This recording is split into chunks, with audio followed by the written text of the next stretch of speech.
A série Constituições Brasileiras traz tudo sobre as nossas constituições. Hoje nós veremos a Constituição de 1946, a nossa quinta Constituição. Vem comigo se informar.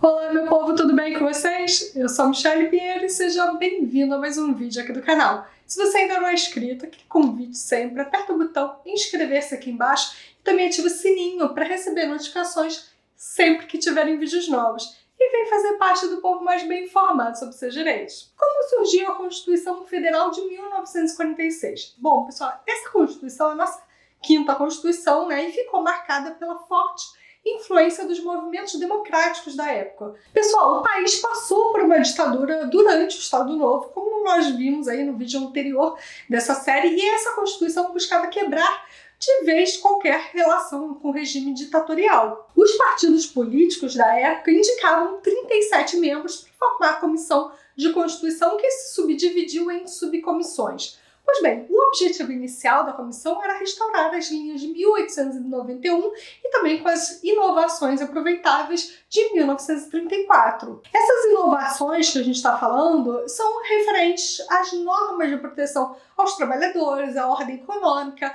à educação, à família, né, entre outras. Então essa Constituição foi promulgada. O presidente Eurico Gaspar Dutra ele governou entre 1946 e 1951. Ele era militar e antes de ser presidente foi ministro de guerra. Junto com Getúlio Vargas, ele incentivou a ditadura do Estado Novo. As chamadas discriminações de rendas merecem destaque aqui. O que é isso, Michelle?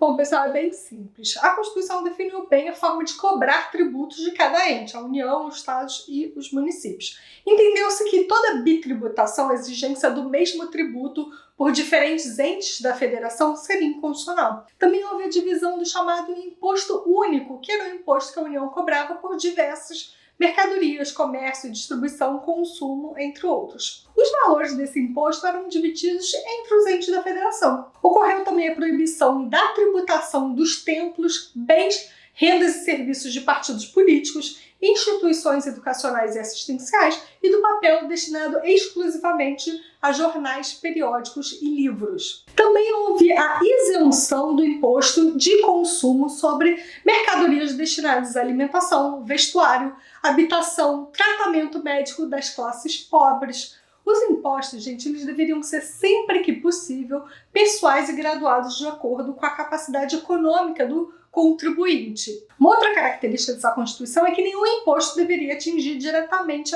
autores, professores e jornalistas. Essa Constituição isentou os sítios de menos de 25 hectares trabalhados pelo dono e a sua família sem assalariados, e a primeira operação do pequeno produtor também não pagava imposto. Eu vou listar agora para vocês as principais inovações dessa Constituição. Bom, ela restabeleceu os direitos individuais retirados pela Constituição anterior, sendo o fim da censura, né, voltou à liberdade e também foi o fim da pena de morte. Voto para todas as mulheres, inclusive as mulheres que não trabalhavam. O voto era secreto, também devolveu a independência ao Executivo, Legislativo e Judiciário e restabeleceu o equilíbrio entre esses poderes, além de dar autonomia aos estados e municípios. Também trouxe a eleição direta para presidente da República com duração do mandato de 5 anos. Pois é, o mandato ainda não era de 4 anos como é hoje. O mandato dos deputados era de 4 anos e dos senadores eram de 8 anos. Houve a incorporação da Justiça do Trabalho e do Tribunal Federal de Recursos, que não existe mais hoje, tá, pessoal,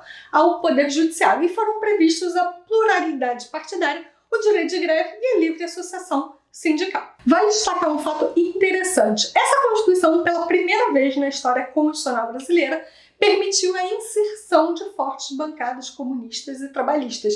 Isso quer dizer que uma quantidade considerável de trabalhadores teve direito de voto na formação dessa Constituição. Sobre a Justiça do Trabalho, eu destaco a vocês que essa constitucionalização foi fundamental para solidificar de vez os direitos trabalhistas. Também foi previsto nessa Constituição que a extradição de brasileiro ou estrangeiro por crime político ou de opinião não seria aprovada. Institucionalizou-se a figura do juiz natural, proibindo os juízes de exceção. Juiz natural, pessoal, é um princípio, o princípio do juiz natural, que significa que os julgamentos devem ser feitos por um juízo, um local adequado previsto na lei.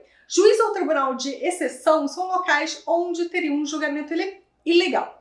Ocorre, por exemplo, em algumas comunidades e locais de tráfico que julgam, por exemplo, e decidem se a pessoa vive ou não. Não é um tribunal legal, né, oficial. Nessa Constituição aboliu-se o foro privilegiado e também o Tribunal do Júri passou a ser previsto na Constituição. Estabeleceu também a gratuidade, né, de justiça para os necessitados. Outra característica é que essa Constituição prevê o imposto sindical. Os trabalhadores pagam o equivalente a um dia de salário ao sindicato. Decretou também o fim da retroatividade penal. A retroatividade penal, pessoal, significa que surge uma lei posterior que, de qualquer modo, favorecer a pessoa que praticou um crime, essa lei vai se aplicar aos fatos anteriores para beneficiar essa pessoa que cometeu o crime antes dessa lei. Bom, uma outra previsão dessa Constituição foi o uso da propriedade, que ficou condicionado ao bem-estar social, possibilitando aí a desapropriação por interesse social. Essa Constituição de 1946 ela não dura muito, porque em 1964